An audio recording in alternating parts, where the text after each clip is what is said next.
So today I want to talk about WYSIWYG. I think it's an actual important thing to a miniatures wargame. It's a fun way to actually have meaning to the miniatures that we're fielding on the battlefield. Because otherwise you can just pretend that this piece of paper is anything I want to be. And that's kind of boring.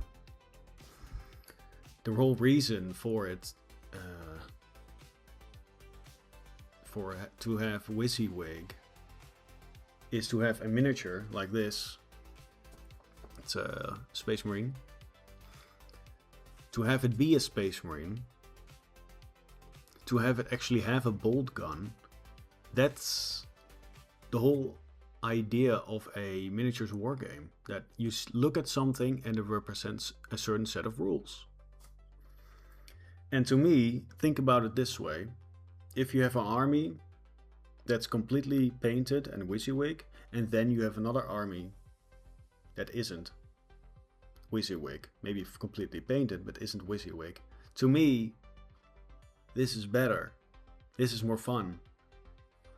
It represents the whole thing. A complete thing. So I respect it more.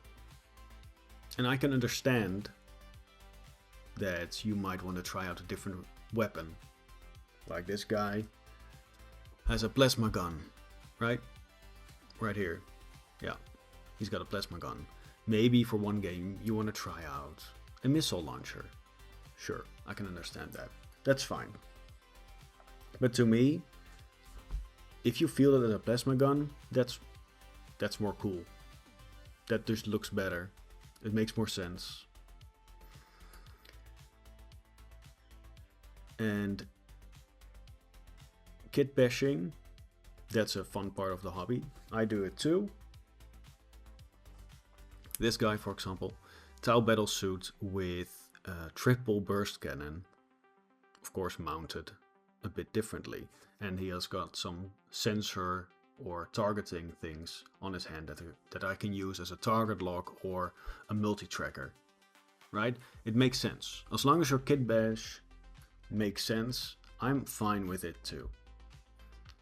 But if a guy has a sword and you're saying now it's a gun, no. Maybe a different melee weapon. He's got a sword and you want to try it out as a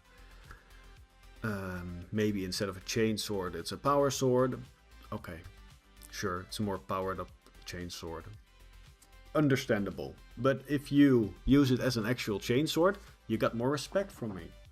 That's more cool. Because the thing is, I think a lot of people want to play the most optimal thing, the most powerful thing.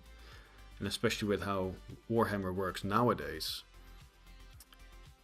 With free war gear and your old models not being able to field the weapons that they used to. Which I hate. Games Workshop taking away your options that they used to have in the game, and then they're taking it away. I hate that. So that's up to that fault is up to Games Workshop. So again, that's understandable. Like with this guy, for example, another Space Marine jump pack with a flamer, which used to be an option. I cannot use this guy anymore. I have to pretend he's got a chain sword now.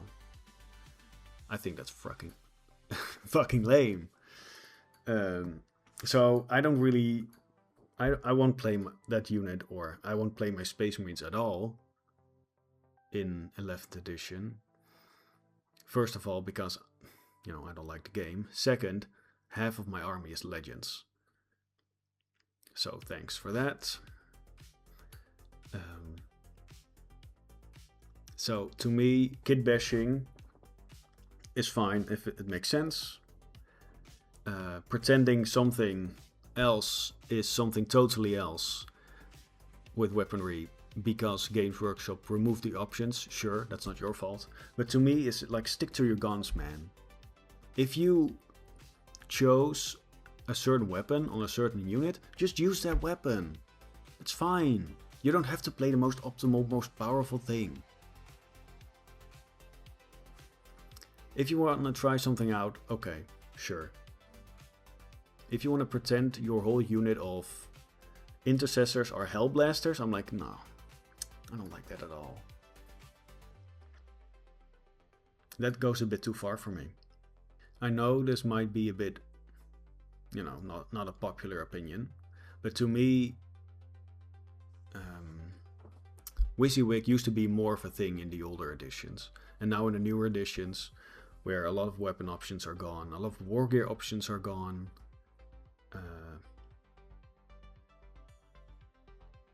all the war gear is free in points. It is more, I mean, generally it is more boring to play the game. You can just pretend anything is anything, right?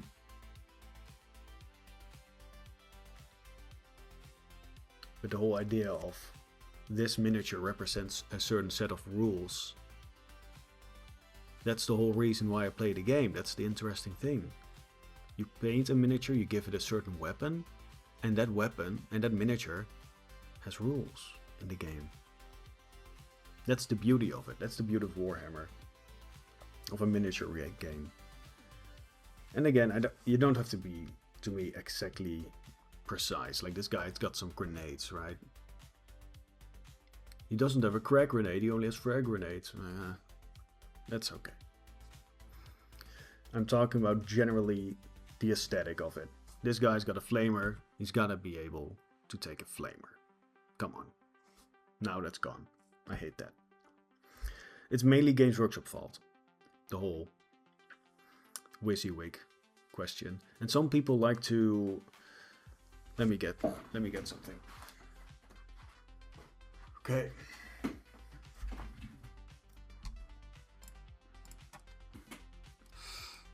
So, some people like to field this guy and then say, oh, I'm actually using the ion cannon on this. I'm like, no. I personally would not do that. I've given it this burst cannon, so I'm gonna field it with a burst cannon, because that's what he has. That's what I've chosen. That's what I like the look of, so I also would like the rules for it. The thing is though, I did magnetize it, so that's an option. Not everybody can magnetize their models, that's okay. But if you've chosen this weapon and you want to use the rules for this weapon, I mean, we can do that for a game. But generally speaking, if you've chosen this weapon, use this weapon. It's okay. You don't have to play the most optimal thing. Some people also like to do something like this. Give him both. Well, that kind of goes against the whole idea of the miniature. He has one big weapon that's powered, right, by his like core. He doesn't have to. He has one big weapon, not two big weapons. And maybe you thought, maybe you're a kid, or you're just an adult, and you think, well, that looks cool, and it's my miniature. Sure, sure. But to me, I'm gonna give you more respect if you just have one normal war gear option. Maybe you think, I'm not looking for respect.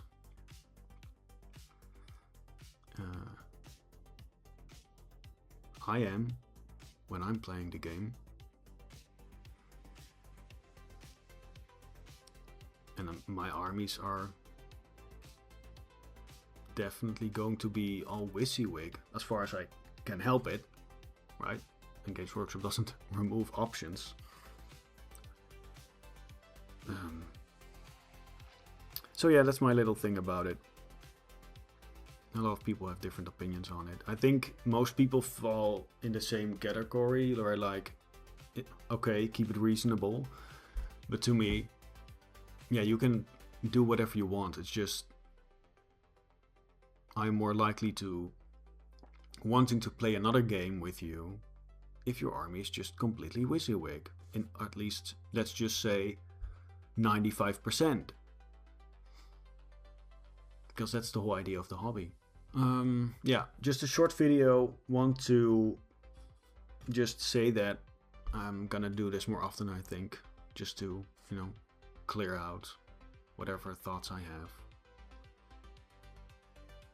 if you're willing to maybe play a game that has a fun way to build up your army, fun wargear options with points, having all the wargear options that you used to have back,